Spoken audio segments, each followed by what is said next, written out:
An expert in immigration says New Zealand is likely to see the same emotionally charged debate over the number of migrants at this election as we've seen overseas.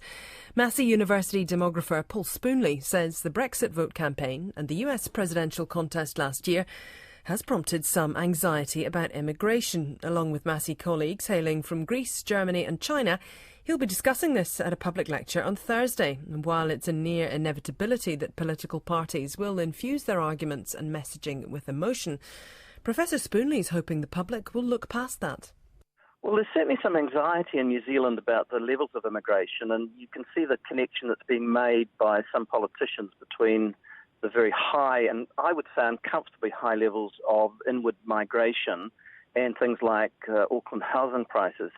But I'd be very disappointed if we imported the sort of xenophobic and nativist debates that you've seen in North America and in Europe. And there doesn't seem to be an appetite for that sort of debate yet. But we've yet, the election's still a way off, and I'm not sure where some political parties and politicians are going to go with this. Are you thinking some political parties are more likely to pursue that sort of rhetoric around the campaign?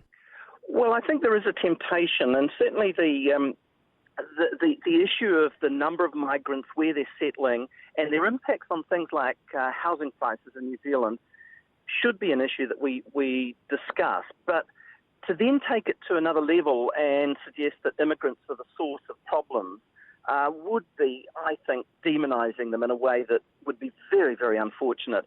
And we have seen it. The 1996 election, we certainly saw that demonisation of immigrants, particularly those immigrants from Asia. Now, whether there is a constituency for that which would justify political parties adopting a much harder line, I'm not sure. But I would certainly anticipate that some politicians, notably Winston, would raise the issue of immigration and what it's doing to New Zealand. And I think we should look for some key phrases, uncontrolled immigration, immigrants that other countries don't want. We need to be tough on immigration. We need to cut the numbers. So it's going to be interesting to see what unravels through the year. Are immigrants essentially a bit of an easy target? And you mentioned Winston Peters, but I guess there are other comments that have been made in the past year or so that spring to mind, I suppose, like Labour's Chinese-sounding names that they were talking about in relation to Auckland houses. Yeah, and I think that was a misstep by Labour. I think that they didn't play their politics very wisely on that occasion, and the feedback that I'm getting from the immigrant communities is they were deeply hurt by, particularly from the Chinese community obviously, deeply hurt by those comments. And there is a tension for political parties in New Zealand. Do they appeal to those constituencies that are anxious about immigration and would like to see the numbers dropped? Or, particularly in Auckland, do they then reach out to the immigrant and ethnic minority communities themselves? Because they are now a significant player in the Auckland electorates at least. So where to go to from here? Because this is something that does often cause high emotion, especially when you're looking at things like inequality and people feeling that they can't get on in their own country because of all the people coming in. What is the way to talk about this without it becoming so racked up and so polarised? Well, we need to have a discussion about the levels of immigration because they are incredibly high. They're incredibly high compared to what's happened in the past in New Zealand, but they're incredibly high compared to nearly any other OECD country.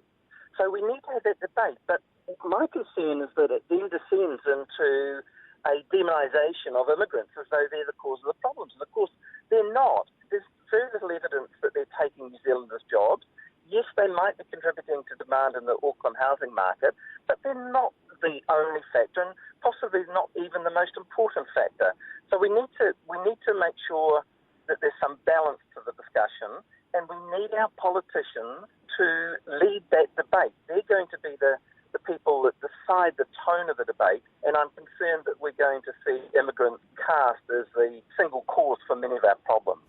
That's Paul Spoonley, demographer from Massey University. Let's look at politics then. Leadership will be critical in the years ahead. What is the role of future governments in terms of trying to maintain social cohesion? Well, I think there are two risks in terms of political leadership. The first of those is that everything gets politicised.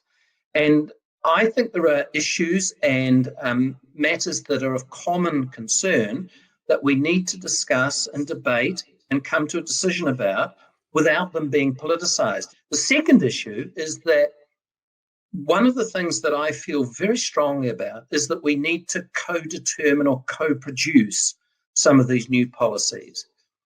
When we think about some of the policy innovations over recent years, some of them have been excellent, but others have not really involved the communities that are the major beneficiaries or the major partners in those policies. So couldn't we really agree that we need to make sure that some of those communities that are going to be impacted are involved in the process of producing those new policies? And if I can use one example, the baby boomers are now politically very significant in determining policy, and we're not giving enough space and airtime to some of the subsequent generations, the millennials or Gen Zs, in terms of these debates. And that's an important intergenerational tension that I think we really need to address if we're going to get policies that really create a future for our children and grandchildren. At the moment, I think some of the debates we need to do, let me be brutally honest. I mean, I think what we need to do is talking about the hoarding behaviour and the blocking behaviour of baby boomers.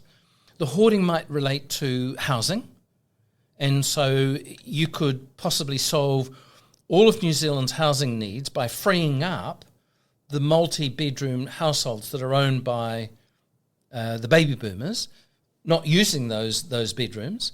It's called excess bedrooms, and beginning to find some way of allocating that according to need.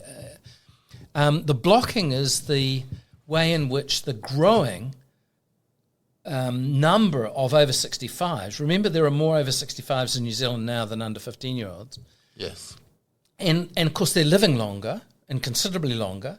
And so there's a big debate in many countries of the world is that these, because they're beginning to occupy hospital beds, care beds, various medical facilities, other parts of the population are therefore being excluded from accessing the medical facilities that they need.